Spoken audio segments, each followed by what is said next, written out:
Hi ಎಲ್ಲರಿಗೂ ನಮಸ್ಕಾರ. ನಾನು ನಿಮ್ಮ ಶೋಭಾ. ಇವತ್ತು ನೋಡ್ರಿ ಬೋಟ್ ನೆಕ್ ಅದರ ಫ್ರಂಟ್ ಪಾರ್ಟ ನಾರ್ಮಲ್ ಇಟ್ಟು ಬ್ಯಾಕ್ ಪಾರ್ಟ ಬೋಟ್ ನೆಕ್ ಇಟ್ಟು ಬೋಟ್ ನೆಕ್ ಡಿಸೈನ್ ಯಾವ ರೀತಿ ಫ್ರೆಂಚ್ ಕರುಲೆ ಡಿಸೈನ್ ಹಾಕೋದಂತ ತೋರಿಸ್ತೀನಿ ನೋಡ್ರಿ. ಈಗ ಬ್ಲೌಸಿನ ಅಳತೆ ತೊಗೊಳಕ್ಕೆ ನೋಡ್ರಿ. ಎದೆಯ ಸುತ್ತಳತೆ ಮತ್ತು ಬ್ಯಾಕ್ ಪಾರ್ಟಿನ ಉದ್ದ ಎಷ್ಟೈತಿ ಇದನ್ನು ನೋಡ್ಕೋಬೇಕು. ಬ್ಯಾಕ್ ಪಾರ್ಟಿಂದ ಉದ್ದಕ್ಕಿಂತ 1 ಇಂಚ್ ಎಕ್ಸ್ಟ್ರಾ ಇಟ್ಕೋಬೇಕು ನೋಡ್ರಿ. ಎದೆ ಸುತ್ತಳತೆ ಇಟ್ಕೊಳ್ಬೇಕು ನೋಡ್ರಿ. ಈಗ ನಮ್ಮ ಎದೆ ಸುತ್ತಳತೆ ಎಷ್ಟಿರುತ್ತೋ ಅಷ್ಟೇ ಎದೆ ಸುತ್ತಳತೆ ಇಟ್ಕೋಬೇಕು.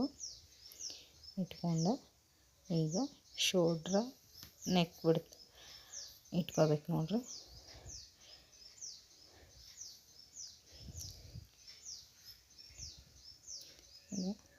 ಬ್ಯಾಕ್ ಪಾರ್ಟಿನ ಕೊರಳಿನ ಉದ್ದ ಇಟ್ಕೊಂಡು 9.5 ಐತೆ ನೋಡ್ರಿ. 9.5 ಇಟ್ಕೊಂಡೇನು 9.5 ಇಟ್ಕೊಂಡು ಇಲ್ಲಿ 3 ಇಂಚ್. ಈಗ ನಾನು ಫ್ರೆಂಡ್ಸ ನಾರ್ಮಲ್ ಬ್ಲೌಸ್ ಅಳತೆ ನಾನು ಇದನ್ನ ಇಟ್ಟಿದ್ನಿ. ಈಗ ಶೋಲ್ಡ್ರದ್ದು ಬೋಟ್ ನೆಕ್ಕಿಂದು ಅಳತೆ ಇಡ್ತೀನಿ ನೋಡ್ರಿ. ಈಗ ಆಗಲೇ ನಾರ್ಮಲ್ ಬ್ಲೌಸಿನ ಅಳತೆ ಇಟ್ಕೊಂಡೀನಿ. ಈಗ ಬೋಟ್ ನೆಕ್ಕಿನ ಅಳತೆ ಅಂದ್ರೆ 7 ಇಂಚ ಇಟ್ಕೋಬೇಕು. ಅದ್ರಾಗ ಅರ್ಧ ಇಂಚ ಕಡಿಮೆ ಮಾಡಿಕೊಂಡೆ ಈಗ ಕೊರಳಿನ ಅಗಲ 3.5 ಇಂಚ್ ಇಟ್ಕೊಂಡೀನಿ ನೋಡ್ರಿ.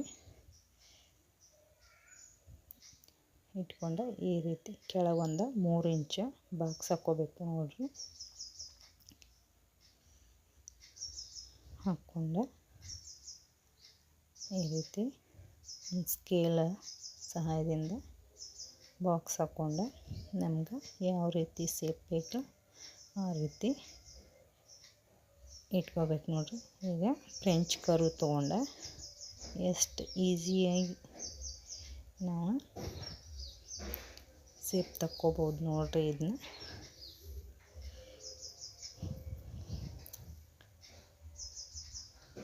ಬರೀ ಒಂದು ಫ್ರೆಂಚ್ ಕರ್ವ್ ಇಟ್ಕೊಂಡು ಈ ರೀತಿ ಲೈನ್ ಹಾಕ್ಕೊಂಡ್ಬಿಟ್ರೆ ತುಂಬ ಚೆನ್ನಾಗಿ ಡಿಸೈನ್ ಅನ್ನೋದು ಬರ್ತೈತೆ ನೋಡ್ರಿ. ಈಗ ಆರ್ಮೋಲೆ ನಾನು 6 ಇಂಚ ಇಟ್ಕೊಳಕ್ತೀನಿ ನೋಡ್ರಿ.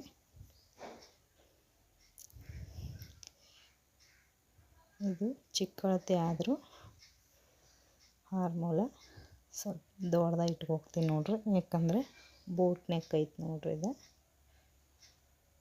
ಈಗ ಫ್ರೆಂಚ್ ಕರ್ವ್ ಈ ರೀತಿ ಒಂದು ಮಾರ್ಕ್ ಹಾಕ್ಕೊಂಡ್ಬಿಟ್ಬಿಡು ನೋಡ್ರಿ. ಎಷ್ಟು ಚೆನ್ನಾಗಿ ಬಂದೈತೆ ಅಂತೇಳಿ. ಇಲ್ಲೇ ಅರ್ಧ ಇಂಚ ಶೋಲ್ಡ್ರ್ ಡ್ರಾಪ್ ಆಗಲ್ದಂಗೆ ಅರ್ಧ ಇಂಚ ಕಡಿಮೆ ಇಟ್ಕೋಬೇಕು ನೋಡ್ರಿ. ಈ ರೀತಿ ಅರ್ಧ ಇಂಚ್ ತಕ್ಕೊಳ್ಳೇಬೇಕು ನೋಡ್ರಿ ಕಂಪಲ್ಸರಿ. ಈಗ ಇದನ್ನು ಕಟ್ ಮಾಡ್ಕೊಂಡು ನೋಡ್ರಿ. ತುಂಬ ಅಂದರೆ ತುಂಬ ಚೆನ್ನಾಗಿ ಬರ್ತೈತೆ ನೋಡ್ರಿ ಇದು ಡಿಸೈನು. ಯಾರು ಸ್ಟಿಚಿಂಗ್ ಮಾಡ್ತಾರಲ್ಲ ಅವ್ರಿಗೆ ತುಂಬ ಈಸಿ ನೋಡ್ರಿ ಇದು. ನಾವು ಈಸಿ ಅಂದರೆ ಈಸಿ ಆಕೈತೆ ನೋಡ್ರಿ. ಟಫ್ ಅಂತ ಅಂದ್ಕೊಂಡ್ಬಿಟ್ರೆ ಟಫ್ ಆಗೇ ಬಿಡ್ತೈತೆ ನೋಡ್ರಿ. ಅವರ ಸೊಂಟದ ಸುತ್ತಳತೆ 28 ಐತಿ. 28 ಇದ್ರೆ ಅದರ 4ನೇ ಒಂದು ಭಾಗ ಮಾಡಿ ನಾವು ಇಟ್ಕೋಬೇಕು ನೋಡ್ರಿ. ಇಲ್ಲಿ ಸ್ಟಿಚಿಂಗ್ ಸಲುವಾಗಿ 2 ಇಂಚ್ ಇಟ್ಕೋಬೇಕು ನೋಡ್ರಿ. ಒಂದು ಈ ರೀತಿ ಲೈನ್ ಹಾಕ್ಕೊಂಡೆ ನಿಮಗೆ ಕಾಣಿಸೋ ಸಲುವಾಗಿ ಈ ರೀತಿ ಒಂದು ಮಾರ್ಕರ್ಲೆ ನೀಟಾಗಿ ಇದನ್ನು ಮಾಡಿ ನೋಡಿರಿ. ಈಗ ಕಟ್ ಮಾಡ್ಕೊಂಡ್ಬಿಡ್ತೀನಿ ನೋಡಿರಿ. ಇದು ಲೈನಿಂಗ್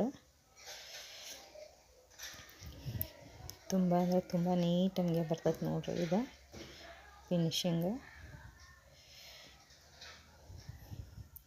ಯಾವುದಕ್ಕೂ ನಾವು ಬರೋದಿಲ್ಲ ಅಂತ ಹೆದರಬಾರ್ದು ನೋಡಿರಿ. ಬ್ಲೌಸ್ ಕಟ್ಟಿಂಗ್ ಆಗಲಿ ಸ್ಟಿಚಿಂಗ್ ಆಗಲಿ ಧೈರ್ಯ ಮಾಡಿ ಸ್ಟಿಚ್ ಮಾಡಬೇಕು.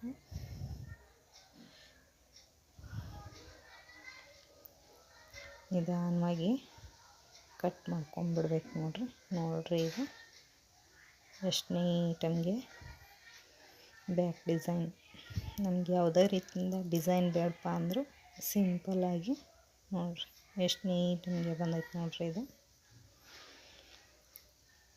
ಫ್ರೆಂಚ್ ಕರ್ವ್ಲೆ ಮಾರ್ಕ್ ಹಾಕಿ ನೋಡಿರಿ. ಇದನ್ನು ತುಂಬ ಅಂದರೆ ತುಂಬ ನೀಟಾಗಿ ಬಂದೈತಿ.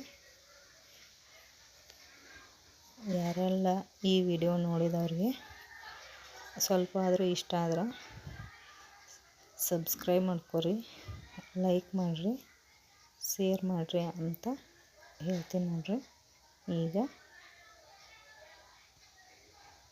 ಮೇನ್ ಫ್ಯಾಬ್ರಿಕ್ ಮ್ಯಾಗಿಟ್ಟು ಇನ್ನು ಕಟ್ ಮಾಡ್ತೀನಿ ನೋಡಿರಿ. ಈಗ ನೀಟಾಗಿ ಇಟ್ಕೋಬೇಕ್ರಿ.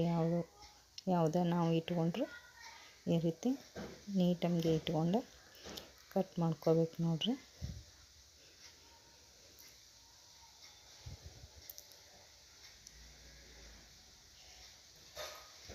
ಈ ರೀತಿ